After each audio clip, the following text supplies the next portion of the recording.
بسم اللہ الرحمن الرحیم الحمد للہ رب العالمین والصلاة والسلام علی اشرف الانبیاء والمرسلین وعلی آلہ وصحبہ اجمعین اما بعد۔ اب یہ ویڈیو بن رہی ہے کہ لائیو جا رہا ہے اسے؟ اچھا، یہ لائیو کلاس ہماری جا رہی ہے اور لائیو میں بعض اوقات سگنل ڈراپ ہو جاتے ہیں، تو اگر کوئی کسی سننے والی طالبہ یا طالب کو یا دیگر جو شائقین ہماری ویڈیوز ملاحظہ کرتے ہیں، اگر ان کو کوئی اشکال پیدا ہو تو کوئی مسئلہ تو وہ کمنٹ باکس میں کر سکتے ہیں اور اس کی وضاحت پھر اگلے درس میں کر دی جائے گی۔ درس تجرید صحاستہ نمبر 7 ہے یا 8 ہے؟ 7 ہے۔ آج ہم نے تعارف پڑھنا ہے جی امام ابن ماجہ اور ان کی سنن ابن ماجہ۔ تو یہ فارسی سٹائل ہوگا سنن، اور عربی میں اگر کہیں گے تو سننو ابن ماجہ۔ تعارف جو ہے وہ ہم آگے جا کے بھی کتاب کے دوران میں بھی کبھی کبھار محدثین کے حوالے سے تعارفی باتیں کرتے رہیں گے، لیکن شروع میں ہم ایک خاص انداز سے ان کا تعارف جو ہے وہ پڑھ رہے ہیں۔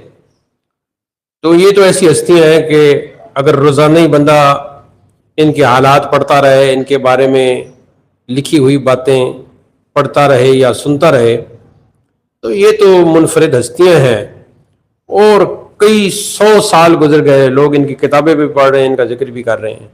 وگرنہ ہمارے سگے رشتہ دار ہوتے ہیں، 20 دن کے بعد اس کا غم ختم، 20-21 دن تک اس کی یاد رہتی ہے، غم رہتا ہے، وہ ختم ہو جاتا ہے، اور پھر کچھ مہینوں تک اس کی قبر کا بھی پتہ نہیں ہوتا۔ یہ ہم اپنے سگے رشتہ داروں کی بات کر رہے ہیں، جو دور کے منسلک لوگ ہوتے ہیں ان کی تو بات ہی نہ کریں۔ جو ہمارے سگے رشتہ دار ہیں ان کا غم ہمیں 20-21 دن تک بھول جاتا ہے، تھوڑا بہت جمعرات چیلم کے حوالے سے پھر ہمیں یاد رہتا ہے، چیلم کے بعد تو ہم بالکل فارغ ہو جاتے ہیں۔ کچھ لوگ ہوتے ہیں جو اپنا تعلق رکھتے ہیں اور وہ پھر سال کے بعد سالانہ ان کا مناتے ہیں، لیکن اس سے پہلے وہ ان کو بھولے ہوئے ہوتے ہیں۔ پھر سال کے بعد ان کا سالانہ ختم آتا ہے تو انہیں دوبارہ یاد کر لیتے ہیں، یا کوئی عید کا موقع آتا ہے تو غم کی ایک کیفیت بنا لیتے ہیں، اور اس طرح۔ وگرنہ یاد کا جو سلسلہ ہے وہ بہت کم ہے۔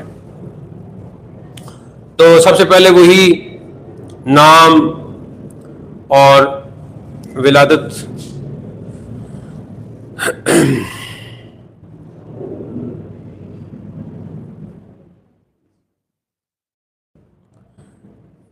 نام ہے جی ابو عبداللہ حافظ محمد بن یزید بن عبداللہ بن ماجہ۔ اس کو ذرا مختصر کر لیتے ہیں، ابو عبداللہ حافظ محمد بن یزید بن ماجہ، ایسے کر لیتے ہیں تاکہ مختصر ہو جائے۔ ابو عبداللہ حافظ محمد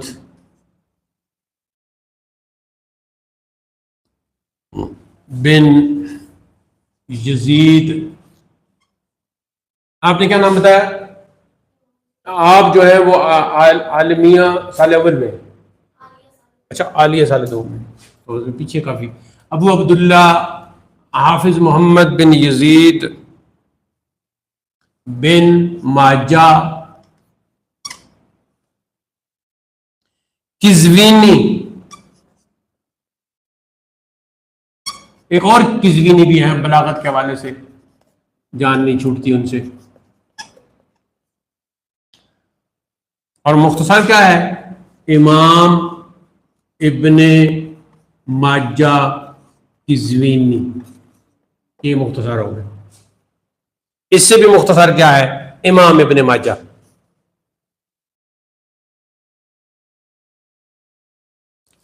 تو ماجہ جو ہے نا آپ کے والد صاحب کا لقب تھا۔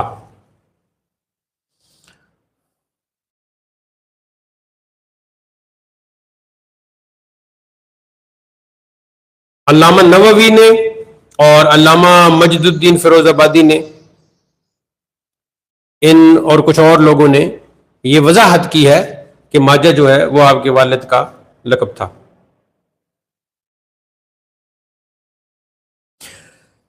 عراق کے مشہور شہر قزوین میں پیدا ہوئے۔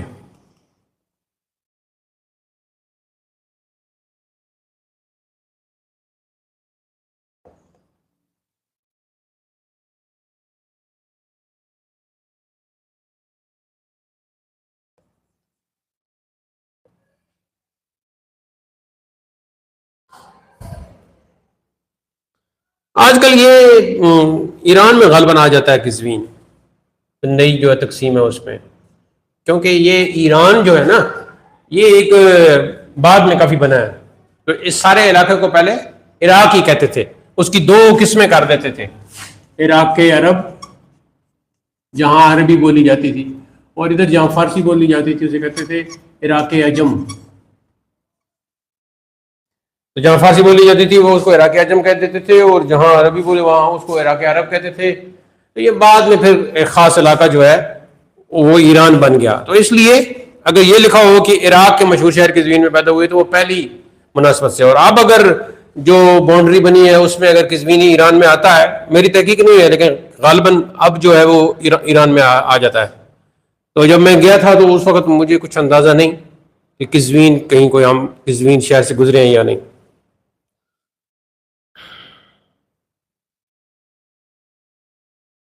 209 ہجری میں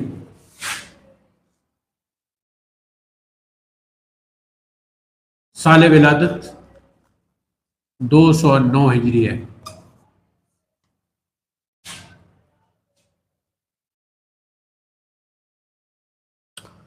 ظاہر ہے 209 ہجری، یہ جو تیسری 209 ہجری کا کیا مطلب ہے، یعنی تیسری ہجری جاری ہے، تیسری صدی ہجری، تیسرا ہجری کا تیسرا سال جاری ہے، اور یہ بہت ہی اس وقت علوم و فنون کا ہر طرف غلغلہ ہے، اور اشاعت حدیث کا اور اشاعت دین کا یہ زرعی دور ہے۔ تو ایسے دور میں آپ کی ولادت ہوئی، تو ابتدائی تعلیم آپ نے جب حاصل کر لی تو پھر دیگر شہروں کی طرف آپ نے خاص کر حدیث کی سماعت کے لیے آپ نے سفر کیا۔ اس میں بصرہ، کوفہ اور بغداد خصوصی طور پہ، یہ اس وقت مراکز تھے، بصرہ، بغداد، کوفہ۔ تو کوفہ کی حالت تو عجیب ہی، اچھا ہم 2016 میں گئے تھے تو 10 سال تو اس کو بھی ہو گئے۔ بغداد تو بالکل جو ہے نا وہ ٹوٹا پھوٹا ہوا تھا جب ہم گئے، امریکہ کی بمباری کی وجہ سے۔ بغداد کیا پورے عراق کی حالت خراب تھی۔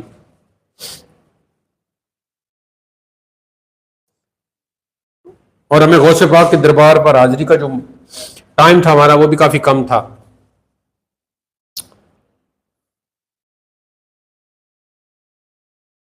تو اور پھر اس کے بعد مکہ مکرمہ، شام اور مصر وغیرہ گئے۔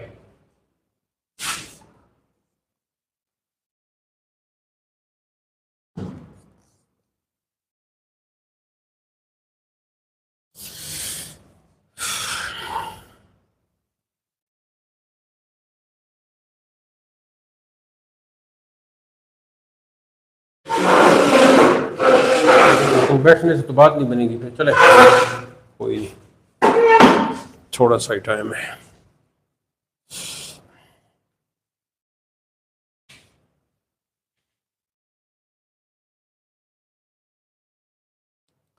آپ کے بہت سے اساتذہ سے آپ نے سماع حدیث کیا، جن میں سے ایک ہے جی علی بن محمد تنافسی۔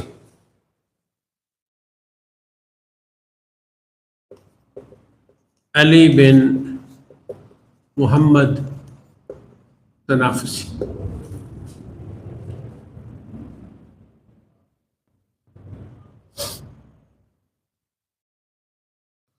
اس کے بعد ہے جی عبداللہ بن معاویہ۔